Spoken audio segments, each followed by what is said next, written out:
inilah kita sebagai umat Nabi Muhammad. Ini cuma sekarang yang perlu saya tegaskan, nih kaum milenial zaman sekarang itu kok makin kemari terasa makin apa ya, kurang mengidolakan Nabi.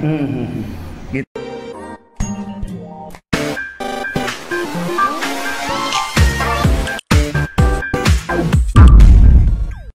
Assalamualaikum warahmatullahi wabarakatuh. Waalaikumsalam. Kembali lagi sahabat An-Nur bersama kami dalam acara ngaji Sabtu. Alhamdulillah kita hari ini bersama Kiai Haji Mumtaz Mukhtar MA dari pengasuh Pondok Pesantren An-Nur.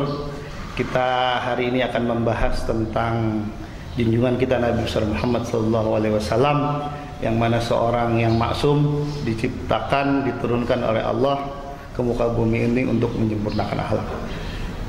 Ini Kiai, kita tahu sekarang Nabi Muhammad itu adalah utusan Allah yang memang diturunkan untuk menyempurnakan akhlak. Apakah memang benar tugas utama Nabi Muhammad itu seperti itu? Ya. Bismillahirrahmanirrahim. Seperti kita ketahui bahwa itu sudah sangat jelas ya, ketika Allah saja memuji beliau dengan kalimat wa innaka la'ala khuluqin azim, sungguhnya engkau Muhammad mempunyai akhlak yang begitu agung. Kalau Allah saja sudah memuji, apatah arti pujian kita ya. Dan memang Rasulullah SAW pun menyatakan sendiri ketika beliau mengatakan wa inna ma bu'istu liutammima makarimal akhlak, aku diutus untuk menyempurnakan akhlak. Jadi akhlak dulu yang disebut sama Nabi, bukan untuk kita jadi orang pinter, jadi orang kaya, orang sukses di dunia, tidak. Tapi akhlak dulu. Nah, ini memang salah satu kunci mengapa Islam itu begitu tersebar. Sekarang di muka bumi ini tidak ada negara dimanapun yang tidak ada Muslimnya. Gitu. Nah, ini semua karena salah satu yang terbesar adalah akhlak dari Rasulullah SAW. Gitu. Ya, berarti Nabi Muhammad ini memang suatu suri tauladan yang patut dicontoh. Berarti kira-kira dari semua cerita Nabi Muhammad, ada kira-kira cerita yang paling menonjol yang memang Allah memberikan garis bawah bahwa ini ciri utama akhlak Nabi Muhammad itu, ada nggak kira-kira? Ya, memang bukan cuma dalam Al-Quran saja ya, bahkan banyak tokoh-tokoh non-Muslim ya yang mengakui dengan jujur kehebatan Rasulullah SAW. Misalnya yang pertama, tentu bagi kita yang pernah baca misalnya buku 100 tokoh yang paling berpengaruh di dunia, Michael H. ini, dia orang Amerika, orang Nasrani, padahal non-Muslim ya? Non-Muslim, pengarang buku ini. Dalam komentarnya ketika menempatkan Nabi Muhammad di posisi teratas, nomor 1, bahkan Yesus saja nomor 3. Setelah Nabi Muhammad, Isaac Newton, Yesus nomor 3. Santa Paul yang menjadi orang suci, orang Nasrani, itu ada di posisi nomor 6. Nah, ini makanya betapa Nabi Muhammad itu punya tempat yang istimewa di kalangan semua manusia.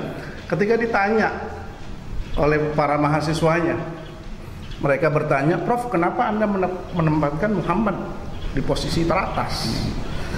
Kata Michael H. ini, kalau beliau mengatakan, kalau saya menempatkan Rasulullah Nabi Muhammad ini tidak di posisi itu, berarti saya mengkhianati sejarah. Karena apa, kata beliau, tidak ada satupun manusia yang pengaruhnya itu lebih besar dari Nabi Muhammad. Ini kita bicara pengaruh, walaupun mereka tidak mengimaninya ya, tapi mereka jujur berkata bahwa sejarah memang faktanya begitu. Kemudian Mahatma Gandhi, tokoh Hindu yang sangat terkenal, bahkan sambil meneteskan air mata, beliau cerita bahwa Islam itu memang disebarkan bukan dengan pedang, tapi justru karena ketokohan dan akhlak Rasulullah SAW. Juga ada sejarawan Inggris yang namanya Sir Bernard Shaw. Beliau pernah mengatakan begini, biasanya untuk merubah satu kebudayaan manusia itu butuh sekitar 30 generasi alias 1000 tahun. Tapi apa yang dilakukan oleh Muhammad, kata beliau, hanya dalam waktu kurang dari 23 tahun merubah kebudayaan, merubah karakter, merubah latar belakang satu bangsa. Arab yang tadinya primitif, Mekah yang tadinya jahiliyah, sekarang menjadi bangsa yang terhormat, bangsa yang terdidik, terpelajar dan lain sebagainya. Kata beliau, itu cuma bisa dilakukan oleh Nabi Muhammad. Mustahil bisa diulangi oleh siapapun. Itu pengakuan orang-orang non-muslim. Apalagi kita tentunya ketika Allah sudah katakan wa ma arsalnaka illa rahmatan lil alamin. Tidaklah kami utus engkau Muhammad kecuali rahmat bagi seluruh alam. Di sini rahmat bagi seluruh alam, bukan cuma manusia, bukan cuma orang Islam. Contoh, bukan manusia. Dulu ketika Rasulullah akan lahir, itu konon binatang-binatang aja nih saling membicarakan tentang kelahiran Nabi. Kenapa? Mereka menyambut gembira. Salah satu contohnya sekarang, Islam mengajarkan contoh kita motong korban. Motong korban itu kan harus dengan ada adabnya. Pisaunya, goloknya yang tajam, motongnya hanya sekali dengan membaca menyebut nama Allah dan lain sebagainya. Itu ternyata sudah diteliti oleh para ilmuwan Barat, bahkan cara pemotongan umat Islam yang dilakukan oleh umat Islam itu tidak menyakiti binatang. Artinya dengan begitu saja binatang saja dapat rahmat gitu. Dan juga bagaimana kita tahu dulu perempuan tertindas. Zaman jahiliyah banyak bayi perempuan yang dikubur hidup-hidup. Bahkan konon dulu katanya kalau suaminya meninggal, istrinya yang janda harus ikut dikubur. Tapi ketika Nabi Muhammad membawa Islam, bahkan di Al-Quran ada surah khusus An-Nisa, nggak ada surah khusus Ar-Rijal, nggak ada. Nabi Muhammad bilang surga di bawah telapak kaki ibu. Itu semua adalah memuliakan perempuan. Ini makanya sangat-sangat merubah. Berarti harus sayang perempuan dong ini. Oh iya, harus sayang perempuan. Istri, anak-anak juga. Atau istri-istri gitu. Atau istri-istri. Itu tergantung selera. Dan nyali tentunya. Gitu. Terus selanjutnya begini Kiai. Ini kan Nabi Muhammad, mungkin ada segelintir pertanyaan dewasa ini ya. Kok Nabi Muhammad kenapa turunnya di Arab gitu? Kenapa nggak di Indonesia? Kenapa nggak di Cina? Iya. Tapi Nabi Muhammad bilang nuntut ilmu, kenapa harus ke negeri Cina? Ke negeri Cina. Padahal Nabi Muhammad istilahnya orang Arab gitu kira-kira. Iya. Bagaimana itu? Ini kalau kita bicara kenapa, sebenarnya ini kan semua juga hak prerogatif Allah ya untuk menurunkan di mana. Cuma kita harus tahu sejarah panjang dari zaman Nabi Adam kemudian sampai Nabi Muhammad. Itu kan kalau kita runut satu persatu 25 nabi dan rasul yang kita ketahui saja, itu justru kebanyakan turunnya di Bani Israel, yang meliputi mungkin wilayah Mesir, Palestina dan lain sebagainya, gitu kan. Nah, nabi penutup Rasulullah di Arab. Nah, ini sebenarnya salah satu faktor kenapa orang Yahudi ini marah. Ya, kalau kita lihat sejarah ketika bapak para Nabi Allah Ibrahim alaihissalam Khalilullah, ini kan punya dua anak yang juga jadi nabi dan dari dua istri. Siti Hajar melahirkan Nabi Ismail dan Siti Sarah melahirkan Nabi Ishak. Kalau kita runut, Nabi Ismail itu keturunannya di Arab yang nyampe nanti ke Rasulullah. Nabi Ishak ke Bani Israel, nanti akan lahir. Nah, dari Nabi Ishak ini banyak nabi-nabi dan rasul yang lahir. Yakub, Yusuf, Ayub, Suhaib, Musa, Harun, segala macam. Nabi Sulaiman, Nabi Daud, sampai Nabi Isa. Ya. Baru ketika, nah makanya saat itu orang Yahudi itu merasa bahwa para nabi itu dari kalangan mereka. Dan mereka itu sebenarnya sangat menunggu-nunggu kedatangan sang nabi penutup dan mereka berharap dari kalangan mereka. Tapi ternyata dari kalangan Arab Allah tentukan. Dari kalangan Arab itu Rasulullah SAW. Nah makanya ini sebenarnya kayak kita melihat teks surah Al-Fatihah kan, di ayat terakhir itu kan Allah bilang ghairil maghdubi alaihim waladdallin gitu kan. Di sini Allah menyebut al-maghdub yang dimurkai. Ada lagi ad-dallin yang sesat. Ini penafsiran para ulama. Al-maghdub di sini adalah Yahudi. Ad-dallin Nasrani. Ini kan tiga agama langit, tiga agama samawi kan, Yahudi, Nasrani, Islam. Ya kan? Nah, kenapa orang Yahudi itu sampai disebut al-maghdub? Karena memang pada asalnya, pada awalnya mereka itu tetap beriman kepada Allah. tetap beriman kepada Allah, tapi mereka mengingkari kerasulan Nabi Muhammad karena mereka tidak rela Nabi terakhir itu dari Arab. Dari Arab. Kenapa nggak dari Yahudi gitu? Kenapa nggak dari Bani Israel gitu kan? Nah, mereka kalau orang Nasrani disebut ad-dallin, sesat. Karena memang sebelum Rasulullah lahir pun kitab mereka sudah diselewengkan ya. Kita tahu dalam sejarah itu kita baca tahun 325 Masehi dalam sebuah peristiwa namanya Konsili Nisea di Vatikan itu sekitar 81 pendeta Kristen itu kan menulis ulang Injil yang sekarang kita kenal dengan Perjanjian Baru. Di situ kan sudah melenceng dan menganggap Nabi Isa anak Tuhan. Ya. Nah, sementara orang Yahudi ini sampai sebelum kelahiran diutusnya Nabi Muhammad, ini masih boleh dibilang ya masih banyak yang lurus loh. Masih banyak yang lurus. Kemudian tapi begitu mereka tahu nabinya bukan dari Bani Israel, mereka mengingkari. Otomatis ketika mengingkari Nabi Muhammad, kerasulan Nabi Muhammad berarti kafir. Berarti mengingkari ini dalam kepentingan bukan dari bangsa mereka ya? Iya, bukan mengingkari ajarannya. Iya, awalnya begitu ya. Iya. Bukan mengingkari ajaran. Mereka banyak orang saat itu masih beriman kepada Allah. Orang Kristen pun masih ada yang beriman saat itu.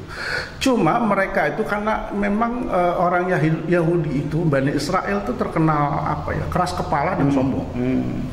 Makanya Nabi Musa itu disebut dan Nabi Harun itu disebut nabi yang paling capek ngurusin umatnya.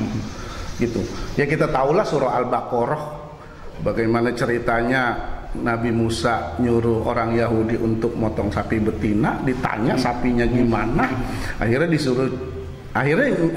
karena pertanyaannya itu jadi susah malah dia nyarinya. Sapinya yang tidak boleh bajak sawah, yang warnanya harus warna emas segala macam kan. Makanya Allah kan dalam Al-Quran juga mengatakan jangan suka nanya sesuatu yang bikin kita susah. Ini pelajaran juga buat kita umat Islam. Gitu. Kita itu jangan terlalu kepo juga. Gitu. Kalau memang Allah suruh sholat, nggak usah nanya kenapa kita harus sholat. Gitu. Kenapa kita kok sholat nggak kaya-kaya? Gitu. Itu kadang-kadang banyak yang seperti itu. Gitu. Nah, itu jangan sampai kita kayak orang Bani Israel. Gitu. Terakhir nih Kiai, ini fenomena sekarang kan keturunan Rasul disebut ahli bait, kira-kira gitu ya. Ahlul bait. Ini kan fenomena sekarang orang mengenal ahlul bait. Sebenarnya ahlul bait itu yang mesti gimana itu yang menjadi panutan kita yang memang apakah benar itu keturunan Rasul bagaimana gitu? Kalau kita lihat sejarah panjang ya, khusus di Indonesia misalnya, itu banyak ahlul bait yang sampai sekarang insya Allah masih ada. Ya, itu kalau kita lihat memang garis keturunannya dari Yaman banyak. Kenapa dari Yaman? Karena dulu setelah sepeninggal Sayyidina Ali itu keturunan Nabi itu banyak yang dikejar, dimusuhi, akhirnya banyak yang juga lari ke Yaman. Nah, kalau bicara ahlul bait, ya tentunya insya Allah masih ada. Mungkin ini agak sedikit cerita tentang mungkin ini kan ada yang beranggapan ini lewat jalur cucunya Nabi Hasan atau Husain kan gitu, kalau ditarik ke atas itu gimana itu? Iya, kalau misalnya dikatakan begitu sepertinya memang keturunan Nabi yang tersisa lewat situ saja. Kan anak-anak Nabi yang istilahnya menikah kemudian punya anak, anaknya menikah lagi sampai besar itu Hasan Husain saja dari jalur situ. Nah, cuma kita harus batasi bahwa kita tuh jangan juga terkecoh, nggak semua orang Arab itu ahlul bait.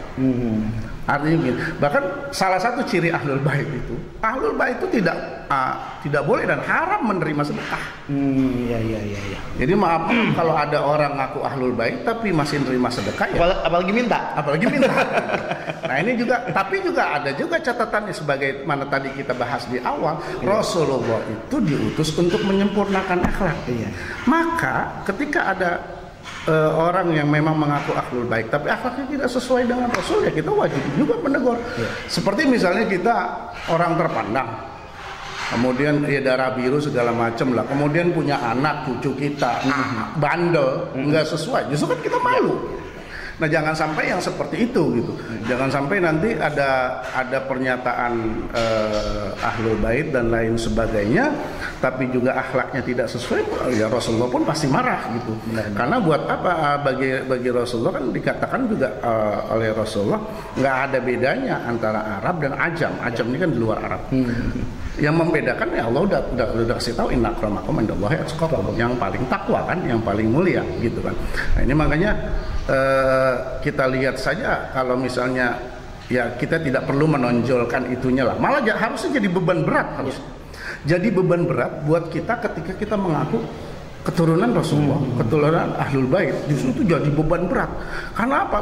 Profil Rasulullah yang sangat hebat gitu kan. Tadi kita bicara tentang pengakuan orang-orang non-muslim, kemudian saya kutip juga misalnya ketika Sayyidina Ali katakan laukanatid dunya tadumu li wahidin lakana Rasulullah sallallahu alaihi wasallam fiha mukhallada.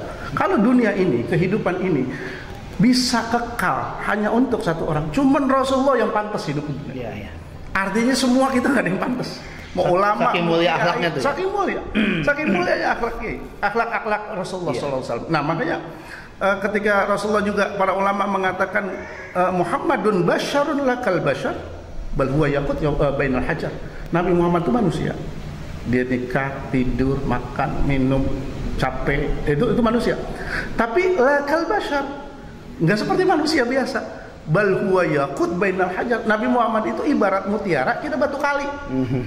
Mutiara biar katanya kecil, harganya mahal. Batu kali setrek, ya berapa duit, murah gitu kan. Kita mutiara kita jatuh kecil, kecomberan jatuh ke got, kita kuras kan gotnya, kita cari. Batu kali jatuh, satu mobil nggak ada yang ngangkat gitu kira-kira. Artinya jauh.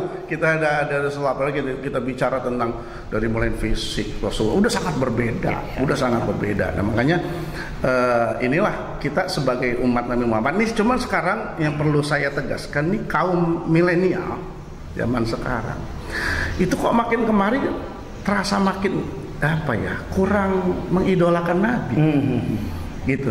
Ini mungkin yang pernah terjadi dulu ketika Salahuddin Al-Ayyubi mulai mencetuskan perayaan Maulid besar-besaran. Ini kan terjadi seperti itu. Anak-anak muda saat itu udah malas berangkat perang atau berkurang semangat jihadnya, karena waktu itu terjadi rentetan perang salib kan. Karena apa? Karena mereka kurang kenal Nabi. Akhirnya diadakanlah Maulid besar-besaran ya tahun 1184 itu. Salahuddin Al-Ayyubi kemudian juga ketika ke Mekah itu mengasih tahu ke orang-orang haji dari seluruh dunia untuk merayakan Maulid besar-besaran di negara masing-masing. Ini apa? Untuk membangkitkan hero, semangat agar mereka kenal Nabi, mereka tahu perjuangan Rasul, sehingga mereka itu semangat membela agama Islam. Nah, ini sekarang yang mulai terjadi lagi. Cuma bedanya sekarang ini kita diperangi kan lewat cara-cara halus, cuci otak, brainwash, goswell fikir dan lain sebagainya, dari kehidupan sehari-hari, dari teknologi segala macam. Nah, itu mudah-mudahan kita tidak seperti ini lagi. Kaum milenial lebih bisa mengidolakan Rasulullah SAW. Gitu. Terima kasih Ki atas waktunya, sahabat-sahabat An-Nur yang bahagia. Demikian untuk hari ini. Kita akan ketemu lagi pada tema-tema yang selanjutnya di Ngaji Sabtu. Assalamualaikum warahmatullahi wabarakatuh.